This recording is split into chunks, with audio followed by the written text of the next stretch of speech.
승마지도사 자격 필기시험 핵심 정리 말보건관리 일부 시작합니다. 질병의 개념, 질병의 정의입니다.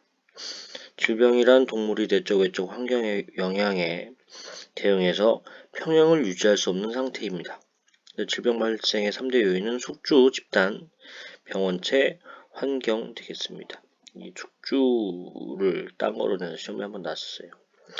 말이 병원체에 노출되었다고 해서 모두 질병이 발생하는 것은 아니고 대준요법은 근본적인 병변 악화 시 경제적 손실을 가중시킬 수 있습니다. 대준요법이 뭐냐면은 열나면 해열제 주고 이런 거죠. 열이 나면 열이 나는 원인이 세균이 들어왔기 때문에 그 세균을 죽인다거나 이런 게 아니라 그냥 열나면 단순하게 해열제를 줘서 열을 낮추고 이런 건데, 일반적으로 감기나 이런 거 좀 시간 지나서 몸이 이제 저항성을 갖춰가지고 시간 지나면 낫는 그런 질병들은 대준요법으로 이제 증상을 완화하기도 하는데, 이제 그게 이제 근본적으로 치료가 안 될 경우에는 더 큰 폐사라든가 이런 게 올 수 있기 때문에 이런 식으로 경제 손실을 가중시킬 수 있다, 이런 내용이 책에 있습니다. 질병의 원인은 물리적 작용, 화학적 작용, 영양장애, 미생물 감염, 기생충 감염 등이 있는데요. 물리적 작용은 외상, 압박, 폐색, 변위, 온도, 전기, 방사선 등이 있고요. 화학적 작용은 독물, 독소가 있고요. 영양장애는 기아와 영양실조, 수분결핍 등이 있습니다. 미생물 감염은 세균, 바이러스, 진균, 원충 등이 있고요. 건강한 말의 상태 확인입니다. 눈은 밝고 넓게 열려있고 귀는 잘 움직여야 되고요. 사료가 계속 공급되면 말은 조금씩 자주 먹는 것을 좋아하고요. 소변의 정상색은 옅은 노란색.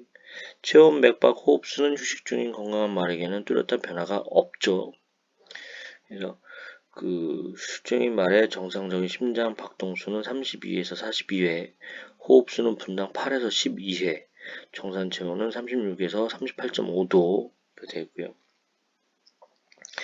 이게 책의 다른 파트에서는 체온은 38도, 맥박은 40회, 호흡은 약 12회 이렇게 나옵니다. 체온 측정을 위해서 체온계를 항문에 넣었을 때는 반쯤 넣어야 되고 직장 한쪽 벽에 닿도록 체온을 약간 눌러줘야 합니다. 그래서 직장 한쪽 벽에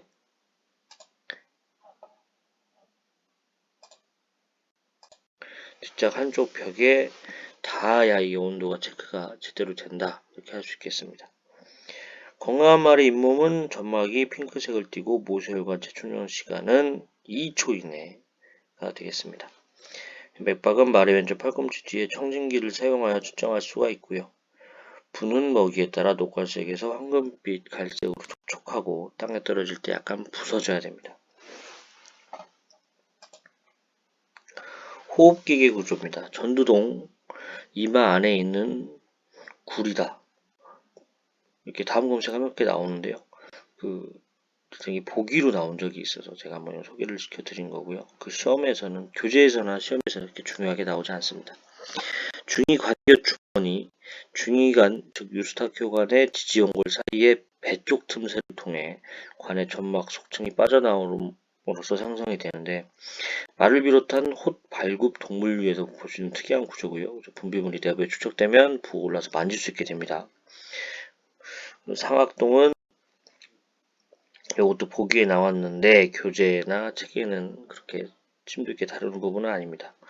부비강이 하나고 위턱 가운데에 있는 한 쌍의 빈 공간으로 안쪽은 코 속의 점막으로 되어 있으며 그 속에는 공기가 들어가 있습니다. 부비동은 비강을 둘러싸는 두개골내에 형성된 공기를 포함하고 있는 빈 공간으로 태생기부터 나타나 생물 완성이 됩니다. 그래서 중위관격 주머니가 말에게는 다른 동물들과는 다른 그런 특이한 거다, 이렇게 생각을 하시면 될 것 같습니다.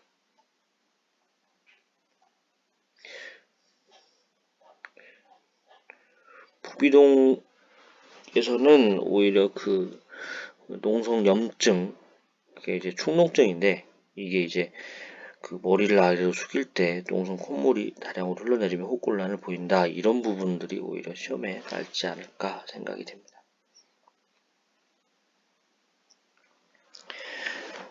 말의 질병 개요 파트의 정상적인 해부와 생리 부분입니다.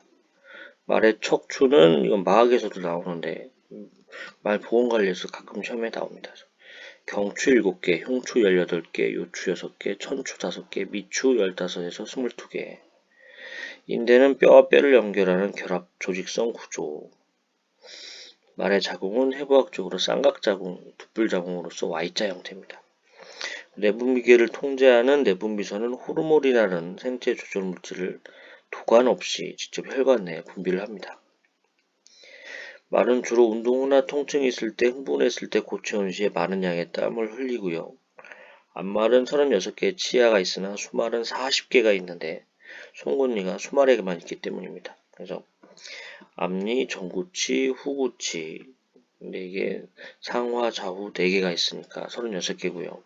거기에 수말은 송곳니 하나가 있기 때문에 그것도 4개, 상하, 좌우에서 4개가 있어서 수말은 40개, 앞말은 36개 이렇게 보면 됩니다. 그리고 말은 주로 장에서 소화를 시킵니다.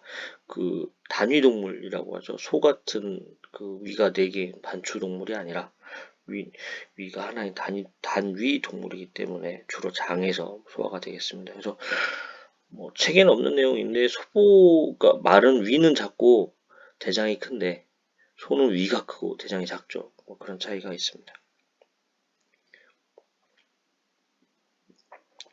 말의 질병 개요, 말의 정상적인 해부 생리입니다. 호흡기계 기능은 폐에 있는 혈액에 산소를 공급하고 폐로부터 공기 중으로 이산화탄소를 배출하는 역할을 하며 체온 조절 및 산과 염기의 균형을 맞추는 데 중요한 역할을 합니다. 힘줄은 근육을 뼈와 그 밖의 조직에 결합시키는 조직으로 매우 치밀한 악교 섬유가 평형으로 나열되어 있고요. 인대는 뼈와 뼈를 연결하는 결합 조직성 구조인데 많은 탄력섬유를 포함한 규칙적인 치밀 조결합 조직으로 이루어져 있고요. 혈액의 순환 중 체순환은 좌심실에서 시작해서 대동맥을 통해 나온 혈액이 몸의 모든 영역의 모세혈관을 이루어 영양분 및 산소를 조직 내에 공급한 다음 이산화탄소를 담아서 정맥을 통해 우심방으로 돌아오는 순환을 말합니다. 내분비계를 통제하는 내분비선은 도관 없이 직접 혈관 내에 호르몬이라는 생체 조절 물질을 분비를 합니다. 요거 앞에도 나왔었는데 이게 이런 식으로 여러 번 나온 거는 시험에 여러 번 나왔다는 얘기예요. 그렇게 생각하시면 될 것 같아요.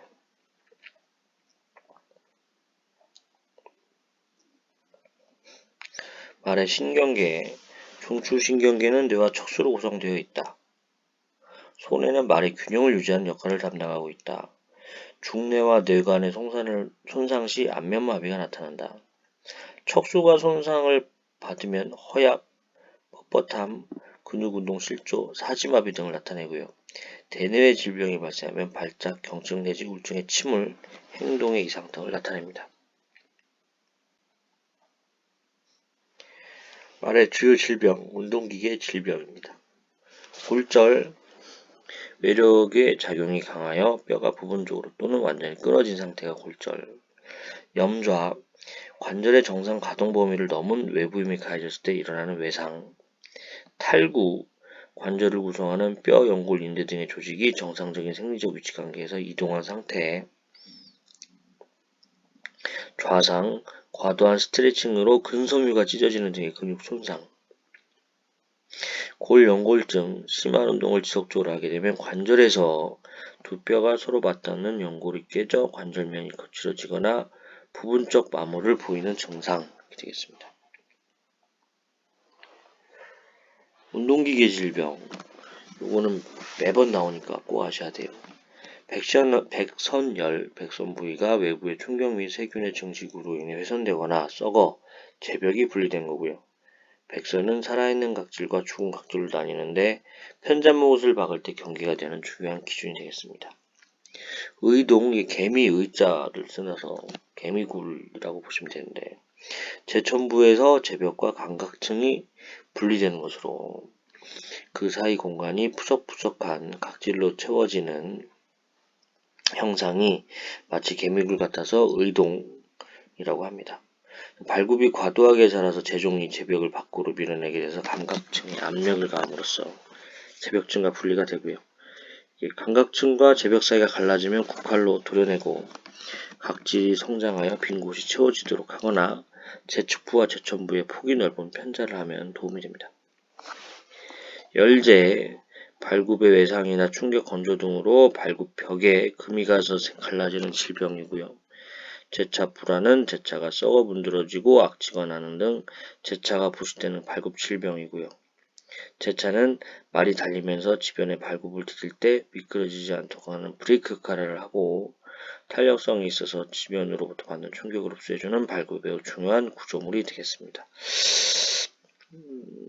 요 발굽 질병 이거는 다 시험에 자주 나오는 거라서 뭐만 꼭 외우세요 할 수는 없을 것 같고요.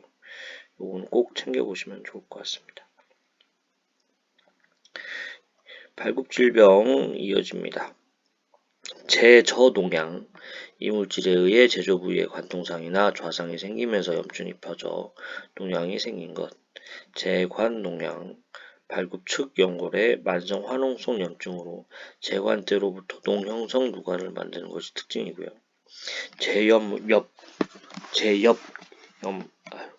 발음이 좀 어려운데 제엽염입니다. 발굽 속에 있는 연부 조직인 감각제엽에 염증이 생겨 심하게 다리를 절거나 운동이 어려운 상태가 되는 질병, 이거는 거의 매년 나오니까 챙겨보셔야 되고요. 제골염, 제3지골의 끝부분에 염증이 일어나서 뼈의 손상을 일으킨 게 제골염이 됩니다. 답창은 발굽의 바닥면이 자갈봇 등 날카로운 이물에 찔려 상처가 발생하는 질병이고요. 상처 부위의 감염을 통해 제조 부위에 염증이 일어납니다.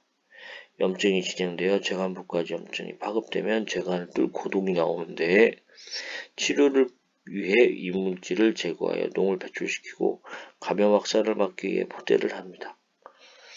그리고 제엽염하고 답창은 꼭 알아두셔야 되겠습니다.